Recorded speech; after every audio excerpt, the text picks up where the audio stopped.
Hi there, I'm Dr. Becky Pace. I'm joined with Tina Schaffner. We're doctors of physical therapy at Neil King Physical Therapy, and we're here to talk about the NKPT Reality Check. Here to answer the questions that you asked Google. We got the top 10 questions, and we're coming at you with answers. And today we are talking about lymphedema. So this is not a strong suit of mine. Tina is one of the experts at Neil King with lymphedema training. So I'm far from an expert, but Michelle is the expert at my location, but yes. More than I know, and I'm very excited to hear all your answers, so I'm curious myself, and I'm sure there's a lot of people out there that could benefit from this. So what is lymphedema?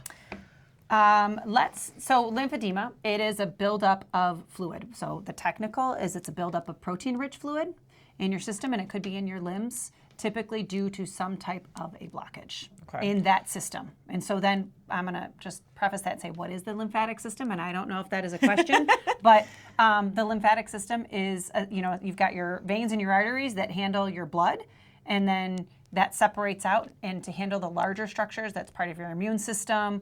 It is a complex network of organs and whatnot that handles the rest of the fluids. So, and it's happening in the background. Yeah, side by side, they kind of overlay. It's pretty interesting. And there's some people have some stuff. So what causes it? What changes the lymphatic issues? So interestingly enough, globally, it is actually a parasitic infection is the number one cause globally.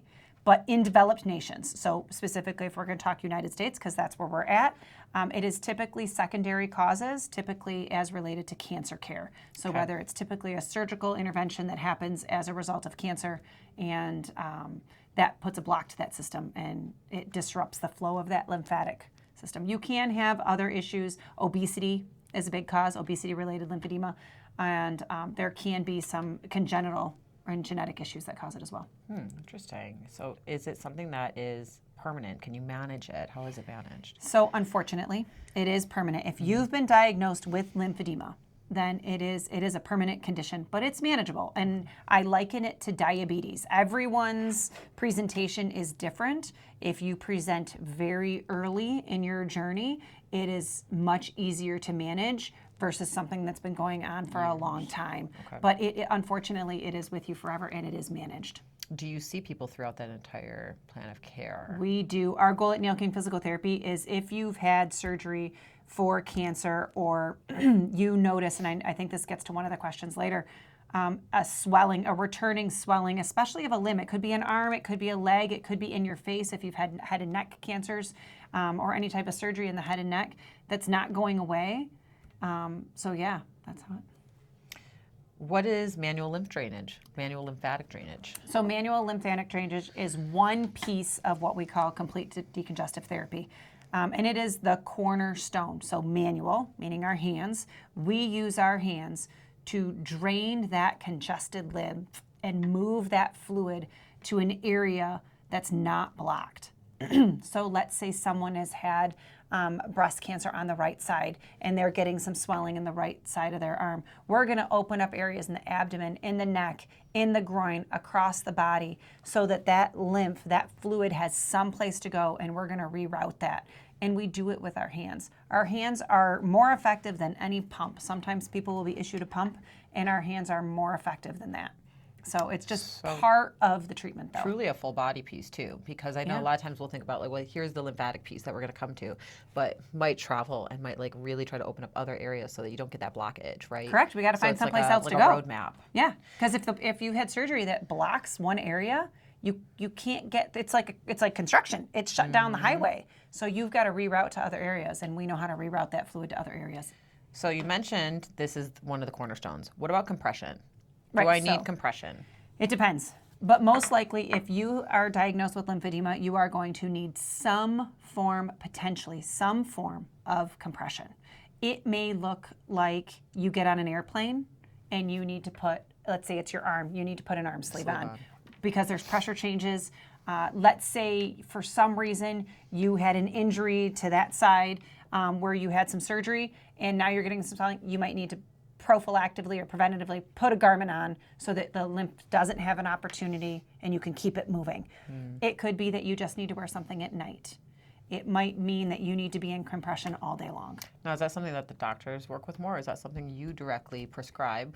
That is something that, as part of the decongestive therapy, what will happen is people will come in, we'll do a full evaluation, we'll do some lymphatic drainage, and then we do some bandaging. Bandaging might start with what are called short step wrapping bandages that you have seen, just for a couple of weeks until we can get that limb or that part down to size and it's manageable and the volume is staying the same.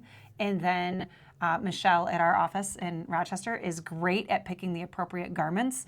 And we can say, let's just say for an arm sleeve, we can pick the appropriate garment. We have it fit. It's custom made. Most of the times it's custom made. There are some cases where we can do off the shelf, but we have it sized fit to that person, and then they go home with compression. Awesome. Yep. Is it dangerous at all? It can be. So if that fluid is allowed to accumulate, it sits stagnant and doesn't move. And because our circulatory system is always working, that lymph system is constantly filling, and if it can't drain, then it sits there, and it is protein rich, and it can accumulate. It's got different parts of our immune system. The part of the lymphatic system is also to grab bacteria and escort them out of the body. And so if something happens, you can actually get bacterial infections. Typically, they start as cellulitis. Okay. Typically, a lot of times they can start at cellulitis, and if that goes untreated, it can get back into the bloodstream, it can get to the heart, and it can lead to some pretty serious problems. Yeah. Can exercise help?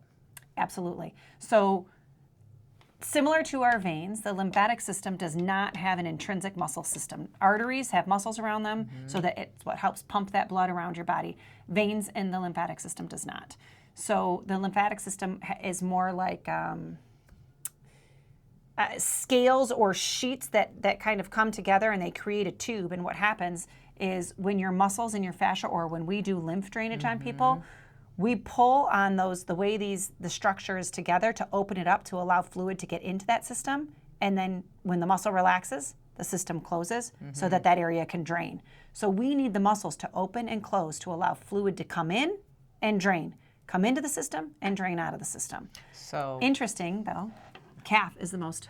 That was going to be my question. Calf is we the say primary, calf is the most natural muscle pump in the body. It is. So we it's see the swelling in the primary feet, pump. the legs a lot. It doesn't matter. It could be swelling in your arms. It is Correct. the primary pump to your lymphatic system. So even if it's in the uppers, yeah, do calf can be a raises. huge piece with it. Absolutely. Keep that system stimulated. And I will, since I've been through the training, this is not something to say in the training, but I will arguably say the diaphragm is also a very significant muscle in that process, just because our major lymph node cisterna is right there. Gosh, that's crazy. Okay, so you kind of answered this. Can it be reversed? It can be managed. So we can definitely, through manual lymph drainage, appropriate bandaging, appropriate compression, reduce. And I've seen some amazing stories. People losing 20, 30, 40 upwards pounds of just fluid weight. It is amazing to see people come in and their feet don't fit in shoes, and now they're in shoes. People can't walk, and now they can walk. It is pretty amazing to see that. Yeah. Pretty cool. Yep. What are some signs to watch for? Signs to watch for are, let's just say off the case, if you've had some type of a surgery or some type of a trauma, especially to the armpit, to the groin, into the abdomen area, that's where our major lymph, behind the knee, you will get a swelling of an area that it might start where it goes away at night, because we're laying down and we're not fighting gravity. But then you wake up during the day and that limb starts to swell. And then you go to bed at night and you put your feet up or you put your arm up and it goes away. And then you wake up and it fills up again the next day during the day. These are the starting signs. These are the starting signs. You might get some tenderness in the area. You might get some redness. There might be some itching, some different signs like that. And then what will eventually happen if you don't get it treated is it will stay swollen, and it won't matter if you raise it at night or don't raise it at night. And it'll just and then it'll just progressively get worse and worse. You'll start to feel some heaviness in the arm, and it'll just start to feel different.